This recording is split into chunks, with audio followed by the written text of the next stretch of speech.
জুবিন গাৰ্গক ভাৰত ৰত্ন দিয়াটো মুখ্যমন্ত্ৰীয়ে নিবিচাৰে নেকি?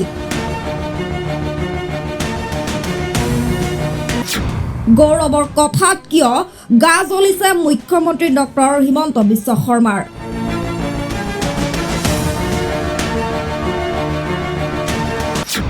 সংসদত জুবিন গাৰ্গক ভাৰত ৰত্ন দিব লাগে বুলি কৰা দাবী অপৰাধ আছিল নেকি সাংসদ গৌৰৱ গগৈৰ?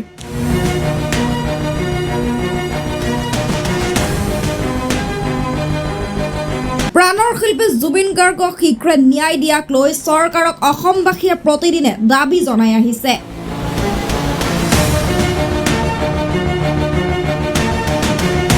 জুবিন গাৰ্গৰ ন্যায়ৰ বাবে চলা ডিজিটেল আন্দোলনে ইতিমধ্যে 6 মিলিয়ন অতিক্ৰম কৰিছে।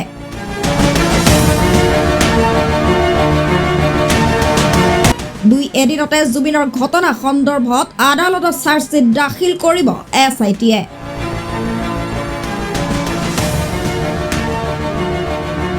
উল্লেখ্য যে জুবিনৰ ন্যায়ৰ লগতে অসমক দি যোৱা অৱদানৰ বাবে শিল্পীগৰাকীক ভাৰত ৰত্ন সন্মানেৰে সন্মানিত কৰিবৰ বাবে সাংস্কৃতিক মহল, দল সংগঠনৰ লগতে অনুৰাগীসকলে দাবী জনাই আহিছে।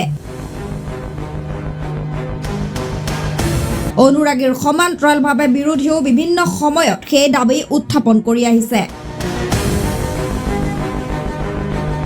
শেহতীয়াকৈ লোকসভাৰ মজিয়াত দেশৰ সৰ্বোচ্চ অসামৰিক সন্মানেৰে শিল্পীগৰাকীক সন্মানিত কৰাৰ বাবে কেন্দ্ৰীয় চৰকাৰক দাবী জনাই প্ৰদেশ কংগ্ৰেছৰ সভাপতি তথা সাংসদ গৌৰৱ গগৈয়ে।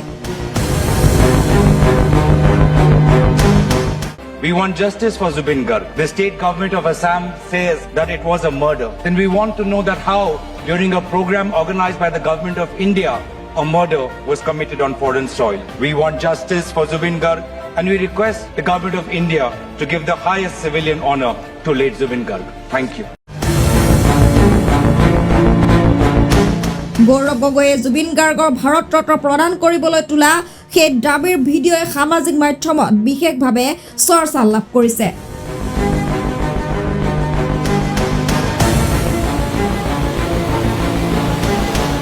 সেই ভিডিঅ' দেখি গা জ্বলিছে মুখ্যমন্ত্ৰী ডক্টৰ হিমন্ত বিশ্ব শৰ্মাৰ।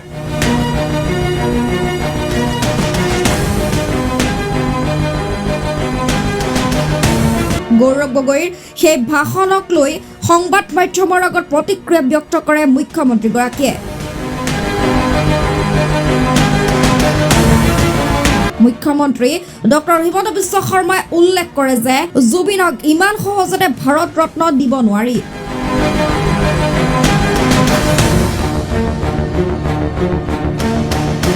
জুবিন গাৰ্গক ভাৰত ৰত্ন দিবলৈ হলে শাসক বিৰোধীয়ে মিলি এটা প্ৰস্তাৱ আনিব লাগিব।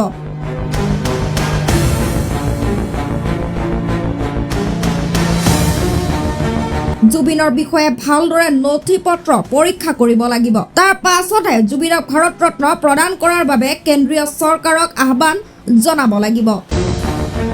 তেওঁলোকে যিটো কেজুৱেলি ভাৰত ৰত্নৰ কথা কৈ আছে, ইমান কেজুৱেলি ভাৰত ৰত্ন নহয়। ভাৰত ৰত্নৰ কাৰণে জুবিনৰ বিষয়ে ডকুমেণ্টেশ্যন কৰি বিধানসভাত সুন্দৰ প্ৰস্তাৱ লৈ আমি প্ৰেৰণ কৰিব লাগিব। বিৰোধীয়ে কেৱল নিৰ্বাচনত ভোট পাবৰ বাবেই 1.5 মিনিটৰ ভাষণ দি জুবিনৰ বিষয়টো লোকসভাত উত্থাপন কৰিছে। এইদৰে সাংসদগৰাকীৰ দাবীক কটাক্ষ কৰে মুখ্যমন্ত্ৰী ডক্টৰ হিমন্ত বিশ্ব শৰ্মাই। তেওঁ 1.5 মিনিট সময় পাৰ্লিয়ামেণ্টত কৈছে। এতিয়া 1.5 মিনিটত কোনে বুজিব পাৰে? যিবিলাক কেৰেলাৰ MP আছে, মধ্যপ্ৰদেশৰ MP আছে, তেওঁলোকে কেনেকৈ বুজিব? ই এটা চিৰিয়াছ কথা। ইলেকশ্যনত ভোট ল'বৰ কাৰণে ক'ব নালাগে, এটা চিৰিয়াছ এক্সাৰচাইজ কৰিব লাগে।